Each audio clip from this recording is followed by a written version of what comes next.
வழக்கறிஞர் வெற்றி செல்வன்.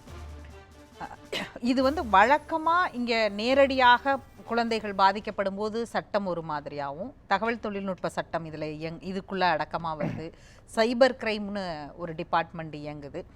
இதை எப்படி சரி செய்கிறாங்க, இல்லை இதை கண்ட்ரோல் பண்ணிட முடியும்னு நீங்கள் பார்க்குறீங்களா? உங்களுக்கு நீங்கள் ஒரு வழக்கறிஞராக இதில் பார்க்குற சவால்கள் என்ன? இதை எப்படி சரி செய்யணும்? இல்லை, நிச்சயமாக தடுக்க முடியாதுன்னு. இன்றைக்கி சயின்ஸ் அண்ட் டெக்னாலஜியோட அட்வான்ஸ்மெண்ட்டில் இந்த மாதிரி விஷயங்களை நிச்சயமாக தடுக்க முடியும். இந்த மாதிரி ஆபாச வீடியோக்களை நிச்சயமாக தடுக்க முடியும். அதில் எந்த சட்டத்துக்கு புறம்பாக இருக்கக்கூடிய இந்த வீடியோ அதில் இருந்து என்னென்னா, எந்த அளவுக்கு அந்த எஃபிஷியன்சி நம்மளுடைய போலீஸ் டிபார்ட்மெண்ட் கொடுக்கப்பட்டிருக்கும், அந்த கெப்பாசிட்டி பில்டிங் நம்ம சொல்கிறோம் இல்லைங்களா. இப்போ சைபர் கிரைம் எடுத்தவர் சென்னை பொறுத்த வரைக்கும் நம்ம கமிஷனர் ஆஃபீஸ்லேருந்து இங்கே கொடுக்கலாம், வேறு போலீஸ் ஸ்டேஷனில் கொடுத்தாலும் இங்கே தான் ரெஃபர் பண்ணுறாங்க. இதுவே இப்போ மற்ற மாவட்டம் எடுத்துக்கோங்க, அங்கே இருக்கக்கூடிய காவல்துறை இதற்கு போதுமான அளவுக்கு பயிற்சி அளிக்கப்பட்டிருக்கா, அவங்க எந்த அளவுக்கு இதை ட்ரேஸ் பண்ணுறதுக்கு கேப்பபிலிட்டியோடு இருக்காங்க அப்படிங்கிறது. அப்போது இன்றைக்கி இந்த அளவுக்கு சயின்ஸ் அட்வான்ஸ் ஆகிருக்கின்ற போது நம்மளுடைய காவல்துறையினுடைய கெப்பாசிட்டி பில்டிங் இந்த மாதிரி விஷயங்கள் இருந்து ஆன்லைன் கிரைமை விசாரிப்பதற்கான, சைபர் கிரைமை விசாரிப்பதற்கான போதுமான அளவுக்கு அவர்கள் பயிற்சி வழங்கப்பட்டிருக்கா அப்படின்னு கேட்டிங்கன்னா நிச்சயமாக இல்லை. இதுக்கான டெக்னிக்கல் சப்போர்ட்ஸ் அவங்களுக்கு இருக்கா அப்படின்னு கேட்டிங்கன்னா கிடையாது. இதுக்கான இன்ஃப்ராஸ்ட்ரக்சர்ஸ் இருக்கா அப்படின்னா கேட்டால் கிடையாது. இப்போ இது ஒரு ஸ்பெஷல் ஆக்ட், போஸ்கோ அப்படிங்கிறது ஒரு ஸ்பெஷல் ஆக்ட், ஒரு பிரத்யேகமாக குழந்தைகளுக்கு எதிராக பாலியல் ரீதியாக ஏற்படுத்தக்கூடிய வன்முறை சுரண்டல்களை தடுப்பதற்காக கொண்டு இருக்கக்கூடிய சட்டம். அப்போ எந்த அளவுக்கு சென்சிடைஸ் பண்ணியிருக்கணும் அப்படிங்கிறது. ஆனால் நம்மளுடைய காவல்துறை பொறுத்த வரைக்கும் அவங்களுக்கு இன்றைக்கி சிஆர்பிசி அப்போ புதிய சட்டம் மாறிடுச்சு. அதில் இருக்கக்கூடிய நடைமுறை சார்ந்து இருக்கக்கூடிய ப்ரொசீஜர்ஸ்லாம் அவங்க ரொம்ப அதில் தான் ரொம்ப நிமித்தப்பட்டு இருக்காங்க. இந்த மாதிரி ஸ்பெஷலைஸ் சட்டங்கள் சார்ந்து இருக்கக்கூடிய அது சார்ந்து இருக்கக்கூடிய புரிதல்கள் அனுபவம் அப்படிங்கிற ரொம்ப கம்மியாக தான் இருந்துச்சு. அப்போ எந்த அளவுக்கு பேசிக் கிளாரிட்டியை ஒன்று கொடுங்களேன். அதாவது ஒரு பெண் பாதிக்கப்படுகிறார், ஒரு குழந்தை பாதிக்கப்படுகிறார். இப்போ காவல்துறைனா அந்த ஜூரிஸ்டிக்ஷனில் அது அவங்களுடைய எங்கே வசிக்கிறாங்களோ அதற்கான இருக்கிற அந்த கட்டுப்பாட்டில் இருக்கிற போலீஸ் ஸ்டேஷனில் போய் ஃபஸ்ட்டு கம்ப்ளைண்ட் கொடுப்பாங்க, இல்லை பாதிக்கப்பட்ட இடத்துல இருந்து நம்ம அப்படி அணுகிறதுங்கிறது ஒன்று. ஆனால் இந்த சைபர் கிரைமுக்கு அப்படி அங்கே போனால் நீங்கள் சைபர் கிரைமுக்கு அங்கே போய் பாருங்க அப்படின்னு திருப்பி அனுப்புறது, இல்லை கமிஷனர் ஆஃபீஸ்க்கு போங்க, இதுவே பாதி. எங்கே போய் புகார் பேசிக்காக கொடுக்கணுங்கிறதையே ஒரு வாரம் நல்லா எல்லாமே தெரிஞ்சவங்களையே அந்த மாதிரியான ஒரு அலைக்கழிக்கக்கூடிய சூழல் இன்னுமே இதில் இருக்குது. நீங்கள் ஏன் அங்கே போனீங்க அப்படின்னு திரும்ப ஏன் தான் இந்த ஏரியாவுக்கு இன்ஸ்பெக்டர் என்கிட்ட தான் நீங்கள் கம்ப்ளைண்ட் பண்ணணும் அப்படின்னு சொல்கிறதுல தொடங்கி இது எல்லாமே நேரடியாக நடந்த ஒரு அனுபவத்துடைய பகிர்வாக தான் நான் முன்வைக்கிறேன். அப்போ இதுவே இன்னும் கிளாரிட்டி இல்லாத போது இதுக்கப்புறம் இந்த சட்டத்துக்குள்ளே இருக்கிறது இன்னைக்கு வேர்ல்டு லெவல் டெக்னாலஜிக்கு நாம் எப்படி ஃபைட் பண்ணுறோம், அதில் எப்படி நாம் காம்படிட் பண்ண போகிறோம், இதெல்லாம் அடுத்த கட்டம்ல. உண்மைதான். இது சைபர் கிரைமை விட்டுங்க, சாதாரண எந்த ஒரு ஈவன் மர்டர் கேஸே இருக்கட்டுமே, நீங்கள் போய் ஒரு கம்ப்ளைண்ட் கொடுக்குறீங்கன்னா நம்ம சிஆர்பி சொல்கிறது எனி கிரைம் நடந்துக்கு தெரிஞ்சதுன்னா நீங்கள் சம்மந்தப்பட்ட அருகாமையில் இருக்கக்கூடிய எனி ஆஃபீஸில் போய் சொல்லலாம். என்ன சொல்லுவாங்க? ஆமாம், எனி ஆஃபீஸ் நம்ம சொல்கிறோம். அது ஓரலாக இருந்தாலும் சரி, அது அவர் ரிட்டன் அவர் எழுதிக்கணுங்கிறதா சட்ட ரீதியாக இருக்கக்கூடியது. ஆனால் இது எங்கள் ஜூரிஸ்டிக்ஷனில் வராது. சுப்ரீம் கோர்ட் நிறைய வழக்கில் சொல்லிட்டாங்க, எங்கே வேணால் கம்ப்ளைண்ட் கொடுக்கலாம், அந்த கன்சர்ன் கோர்ட் யாரும் செய்யறது இல்லை. நீங்கள் ஜூரிஸ்டிக்ஷனில் வராது, நீங்கள் அங்கே போங்க அப்படின்னு தான் சொல்கிறாங்க வழக்கமா. அப்போ அதில் சாதாரண குற்றங்களே அந்த பிரச்சனையாக இருக்குது. சைபர் கிரைமுக்கு அது இன்னும் அதிகமாக இருக்கின்றது. அப்போ இதை தட்டி கழிப்பதற்கான நிலைமையில தான் நம்மளுடைய ஆஃபீஸர்ஸ் இருக்கிறாங்க அப்படிங்கிற யதார்த்த உண்மையை நாம் புரிந்து கொள்ள வேண்டும். அப்போ இந்த யதார்த்தத்தில் இருந்து தான் இவர்களை நாம் என்ன செய்ய போகிறோம், எப்படி இன்வெஸ்டிகேட்டிங்கை நாம் இன்னும் மோர் எஃபிஷியண்டாக மாற்ற போகிறோம். ஏன்னா என்ஃபோர்ஸபிலிட்டி இவங்ககிட்ட தான். இப்போ சட்டம் இருக்குதான்னு கேட்டிங்கன்னா உங்களுக்கு சட்டம் இருக்குது, தீர்ப்பு இருக்குது. அவர் குறிப்பிட்டது போல் இது எப்படி என்ஃபோர்ஸ் பண்ண போகிறீங்கன்னா, என்ஃபோர்ஸ் பண்ணக்கூடிய அதிகாரிகளாக காவல்துறை அதிகாரிகள் இருக்காங்க, சைல்டு ப்ரொடெக்ஷன் சார்ந்து இருக்கக்கூடிய அதிகாரிகள் இருக்காங்க, டொமஸ்டிக் ரைட்ஸில் ஒர்க் பண்ணக்கூடிய அதிகாரிகள், இவங்க தான் என்ஃபோர்சிங் அத்தாரிட்டிஸ். அப்போ இவர்கள் எந்த அளவுக்கு இந்த தொழில்நுட்பம் சார்ந்து எங்களுடைய நபர்களாக இருக்கிறாங்க கேட்டிங்கன்னா பெரிய அளவுக்கு இல்லை, அந்த இன்ஃப்ராஸ்ட்ரக்சர் இல்லை. அதை நாம் புரிந்து கொள்ள வேண்டும். அப்போ அதை நாம் எப்படி கொண்டு வரப்போகிறோம் அப்படிங்கிற ஒரு கேள்வி. அதன் மூலமாகத்தான் இந்த சுப்ரீம் கோர்ட்டினுடைய ஜட்ஜ்மெண்ட்டை நீங்கள் இம்ப்ளிமெண்ட் பண்ணுவீங்க. ஏன்னா சுப்ரீம் கோர்ட் அது 3 விதமான அஃபென்சஸ் குறிப்பிடுறாங்க. இந்த மாதிரி விஷயங்களை, அந்த மாதிரி வீடியோஸை வைத்திருப்பதே குற்றம் அப்படிங்கிறாங்க. அது இந்த சட்டம் ஸ்பெஷலாக என்ன சொல்றதுன்னா, நீ வச்சிருக்க அப்படின்னாலே இதை நீ அடுத்தவங்க கொடுப்பதற்காக, அதை பரவலாக்குவதற்கான இன்டென்ஷனோட தான் நீ வச்சிருக்குங்கிறத ப்ரிசம்ப்ஷன் சொல்றாங்க. அப்போ சட்ட ரீதியாக வைத்திருப்பது என்பது குற்றம் அப்படிங்கிறது சுப்ரீம் கோர்ட் சொல்றாங்க. அடுத்து இரண்டாவது, கமர்ஷியல் யூசேஜுக்காக நீங்கள் அதை பயன்படுத்துவது. மூன்றாவதாக இருக்கு, இன்னொரு நம்பருக்கு நீங்கள் டிரான்ஸ்மிட் பண்ணுது. இந்த 3 விதமான அஃபென்ஸ் இருக்குது. அப்போ இந்த 3 விதமான அஃபென்ஸ் எல்லாமே சைபரில் நடக்கக்கூடியதான், ஃபோனில் நடக்கக்கூடிய விஷயங்கள் தான். அப்போ அதை புரிந்து கொண்டு இன்வெஸ்டிகேட் பண்ணுற அளவுக்கு ஒரு இன்ஸ்பெக்டருக்கோ ஒரு அங்கே இருக்கக்கூடிய வேறு விதமான அதிகாரிகள் புரிதல் வேண்டும் என்றால் முதல் அவர் அது எவிடன்ஸாக நீ கலெக்ட் பண்ணணும். இந்த ஃபோன் இவருடைய நபர் இதில் தான் இருந்துச்சு அப்படிங்கிறது நீங்கள் ப்ரூவ் பண்ண, அதுக்கு ஒரு எக்ஸ்பர்டீஸ் வேணும். அதை அவர் வந்து நிரூபிக்க வேண்டும். கோர்ட்டில் நீங்கள் சாதாரண இந்த ஃபோன் இவருடைய தான் நிரூபிச்சிட முடியாது. அப்படி நீங்கள் எவிடன்ஸை வந்து இது பண்ண முடியாது. அப்போ இன்னொரு நபர் தான், இவரோட ஐபி அட்ரஸ் தான், இவருடைய செல்ஃபோன் தான், அது வந்துட்டு இதில் பயன்படுத்த சிம் கார்டு வந்து இவருடைய தான், இந்த இடத்துல தான் அது இவர் டவுன்லோட் பண்ணாரு அப்படிங்கிற வரைக்கும் நீங்கள் அதை எஸ்டாப்ளிஷ் பண்ணணும். அப்போ இந்த துறை சார்ந்து இருக்கக்கூடிய இந்த புரிதல் நீங்கள் கொண்டு வரணும் இல்லையா? அப்போ அதற்கு என்ன முயற்சி மேற்கொண்டு இருக்கிறோம்? அப்போ அந்த முயற்சியோட காவல்துறை எந்த அளவுக்கு சென்சிடைஸ் பண்ணுறதுக்கு நம்ம கொண்டு வந்திருக்கோம்.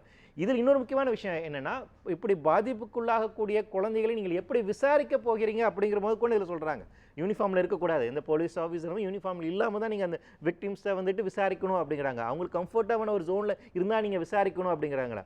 அப்போ அந்த பாதுகாப்பு, அந்த சென்சிடைஸோடு நடந்து கொள்ளக்கூடிய விசாரணை அதிகாரிகள் நம்ம வளர்த்தெடுத்திருக்கோமோ அப்படிங்கிற கேள்வி. அப்போ சுப்ரீம் கோர்ட்டினுடைய இன்னைக்கு இந்த ஜட்ஜ்மெண்ட்ஸை எந்த அளவுக்கு நடைமுறையில் நாம் சாத்தியப்படுத்த போகிறோம் அப்படிங்கிறது மிகப்பெரிய ஒரு கேள்விதான். அன்லஸ் ஆர் அதர்வைஸ் நம்மளுடைய போலீஸ் டிபார்ட்மெண்ட்டை நாம் இன்னும் வந்து மேம்படுத்தாமல், அவர்களுக்கு போதுமான பயிற்சி அளிக்காமல் நிச்சயமாக இது நடைமுறைப்படுத்துவது என்பது மிக மிக கடினமான விஷயமாக தான் இருக்கும். இதில் இன்னொரு விஷயம் என்ன இருக்குன்னா, அவங்களை பொறுத்த வரைக்கும் என்ன இருக்குன்னா, சரி இந்த ஃபோனில் இவ்வளோ வந்துச்சுவா, இவனை தூக்கி உள்ளே போடு, இவன் மேலே எஃப்ஐஆர் போடு அப்படிங்கிற அளவுக்கு தானே இருக்கணும். அதை தாண்டி நீங்கள் ஒரு கிரைம் இன்வெஸ்டிகேட் பண்ணுனா இந்த வீடியோ எங்கேருந்து ஆரிஜின் ஆயிடுச்சு, அந்த ஆரிஜின் கண்டுபிடிக்கணும். அதுதான் நீங்கள் குறிப்பிட்ட இவ்வளோ சதவீதம் நடக்குது அப்படின்னா எங்கேருந்து ஆரிஜின் ஆகுது, யார் இதை செய்கிறாங்க, இதுக்கு பின்னாடி இருக்கக்கூடிய அந்த பெரிய நெட்வொர்க் என்ன, அதை நீங்கள் கண்டுபிடிக்கணும். உயர்நீதிமன்றம் இந்த குறிப்பிட்ட அந்த திருவள்ளூர் வழக்கு இருக்கு இல்லையா, அந்த வழக்கை வந்து அணுகிய விதம் இருக்குல்ல, அம்பத்தூர் வழக்கு, அந்த வழக்கை வந்து அணுகிய விதம் இருக்குல்ல, இவர் சார் கூட சொன்னாங்க அது ஐடி ஆக்டுக்கு கீழே அப்படின்னு சொன்னாங்க. ஆனால் ஐடி ஆக்டில் ஒரு ஒரு பிரிவு வந்து இதை வந்து தடுக்கிறத பற்றியும் பேசுது. இன்னொரு பக்கம் பார்த்தீங்கன்னா நமக்கு அதில் இருக்கக்கூடிய சிக்கல்கள், இதை இங்கே கண்ட்ரோல் பண்ணிட்டா மற்ற நாடுகளில் இருந்து பரவக்கூடியதை எப்படி தடுக்கிறது அப்படின்ற ஒரு கேள்வியையும் வைக்குதுல்ல நமக்கு. நாம் டிக்டாக்லாம் பேன் பண்ணுறோம்ல, அப்புறம் அதெல்லாம் முடியாத விஷயம் இல்லை. வெளிநாட்டிலேருந்து வரக்கூடிய எந்த விஷயங்களும் பேன் பண்ண முடியாது. அந்த அளவுக்குலாம் இந்தியாவில் இருக்கக்கூடிய டெக்னாலஜி இல்லாமலாம் இல்லை. டிக்டாக்ங்கிற பேரை தான் நாம பேன் பண்ணியிருக்கோம். அந்த வெர்ஷன் ஆஃப் அந்த ஃபீச்சர், அந்த வீடியோவை வேற ஒரு பேர்ல வேற ஒரு பிளாட்ஃபார்ம்ல இருக்கு, அவ்வளவுதான். இல்லை, இது வந்து சாத்தியமான விஷயம், சாத்தியப்படாத விஷயங்கிறதுலாம் இல்லை. அந்த அளவுக்கு இருக்கும். என்னன்னா அந்த அளவுக்கு எந்த அளவுக்கு எஃபிஷியண்டாக நம்ம ஒர்க் பண்ணுறோம் அப்படிங்கிறதா, அதுக்கு எந்த அளவுக்கு நீங்கள் அமௌண்ட் ஸ்பெண்ட் பண்ணுறீங்க, இன்ஃப்ராஸ்ட்ரக்சரை டெவலப் பண்ணுறீங்க அப்படிங்கிறத பொறுத்து தான். இப்போ சென்னை உயர்நீதிமன்றம் இந்த வழக்கை எடுத்துக்கொண்டு ஐடி இன்ஃபர்மேஷன் டெக்னாலஜி ஆக்ட் இருக்கு, போஸ்ட் ஆக்ட், இந்த 2 சட்டத்தின் கீழாக தான் வழக்கு பதிவு செய்யப்படுகின்றது. சென்னை உயர்நீதிமன்றம் பொறுத்த வரைக்கும் ID act, information technology act இருக்கக்கூடிய ப்ரொவிஷன்ஸ் மட்டும் எடுத்தாங்க. அதுவுமே இதை வந்து குற்றமாக தான் பாவிக்கிறது. ஆனால் அதில் என்ன பண்ணுறாங்கன்னா, மியர் வாட்சிங், நீ வெறும் அந்த வீடியோஸ் வந்து பார்க்கறது மட்டுமே குற்றம் ஆகாது அப்படிங்கிற அந்த ஒரு சின்ன விஷயத்தை மட்டும் எடுத்துக்கொண்டு சரி அவர் கம்ப்ளீட்டாக அந்த சார்ஜ் ஷீட்டை வந்து குவாஷ் பண்ணுறார். உச்சநீதிமன்றம் இங்கே தான் வேறுபடுகின்றது. ஏன்னா போஸ்கோ அப்படிங்கிற ஸ்பெஷல் ஆக்ட் இருக்குது. அந்த போஸ்கோ ஆக்ட்லேயே வந்து பார்த்தீங்கன்னா உயர்நீதிமன்றம் வந்து செக்ஷன் 14 தான் ரிலை பண்ணுறாங்க. ஆனால் செக்ஷன் 15 எடுத்துருக்கணும். 15 தான் இதுக்கு வந்து அப்ளை ஆகுது. அப்போ 15 தான் நான் முன்னாடி குறிப்பிட்ட அந்த 3 விதமான குற்ற செயல்களுமே வருகிறது. அப்போ அதன்படி நீங்கள் விசாரித்திருக்க வேண்டும், தவறிவிட்டீர்கள் அப்படின்னு சொல்கிறாங்க. அப்போ என்னென்னா சென்னை உயர்நீதிமன்றம் என்னென்னா அந்த அக்யூஸ்ட் நபர்லேருந்து பார்க்குறாங்க, அட என்னப்பா தெரியாதனமாக ஒரு வீடியோ பார்த்துட்டாங்க, இது ஒரு பெரிய குற்றமாப்பா, மன்னிச்சு விட்றேன், கூப்பிட்டு வா, இது ஒத்துக்கிறியா, குற்றத்தை ஒத்துக்கிறியா, ஆமாம் ஒத்துக்கிறேன், இது நடந்திருக்கு, நீதிமன்றத்தில் கூப்பிட்டு வச்சு கேட்டிருக்காங்க, என்னப்பா பார்த்தியா, ஆமாம் பார்த்தேன், ரொம்ப நாள் பார்க்குற பழக்கம் இருக்குது, தெரியாமல் பார்த்துட்டேன், சரி ரைட்டு இனிமேல் இப்படிலாம் பண்ணாத அப்படின்னு சொல்லி விட்டுறாங்க. அவரும் குற்றவாளி தரப்புலேருந்து பார்க்குறாங்க, சரி அவன் இப்போ இவ்வளோ வயசாக இருந்தாலும் ஏதோ ஒரு இதில் அவன் பண்ணிட்டான் அப்படின்னு அந்த பண்ணல. ஆனால் இதனுடைய கான்சிக்வன்ஸ் என்ன ஆகுது அப்படின்னா, இந்த மாதிரி வீடியோஸ் இன்னும் பரவலாகும், அதன் மூலமாக மிகப்பெரிய அளவுக்கான குழந்தைகளுக்கு எதிராக வன்முறை உண்டாகும் அப்படிங்கிற பிரச்சனை வருது. அப்போ அந்த இடத்துல தான் வந்துட்டு நிறைய என்ஜிஓஸ், நம்ம தேவநாயகன் போர் சார்ந்த குடும்பம் அவங்கள மாதிரி இருக்கக்கூடிய ஒரு 5 என்ஜிஓஸ் வந்து உயர்நீதிமன்றத்தில் அப்பீல் பண்ணுறாங்க. ஸோ இந்த அப்பீல் பண்ணது அவங்க. ஸோ அந்த அப்பீலில் தான் வந்து, ஏன்னா இது வந்து ஒட்டுமொத்த நாடுக்கு வந்து இருக்கக்கூடிய ஒரு தீர்ப்பாக மாறிவிடும். இந்த மாதிரி வீடியோஸை வந்து பார்ப்பது என்று குற்றமற்ற செயல் ஆகாது அப்படிங்கிற தீர்ப்புங்கிறது மோசமான முன்னுதாரணத்தில் போய் முடியும். இல்லை, இப்போ இது குற்றமற்ற செயல்னு சொன்னால் இந்த இடத்துல இன்னொரு வேர்ல்டு லெவலில் இன்னைக்கு பெரிய டிபேட்ஸ் நடக்குது.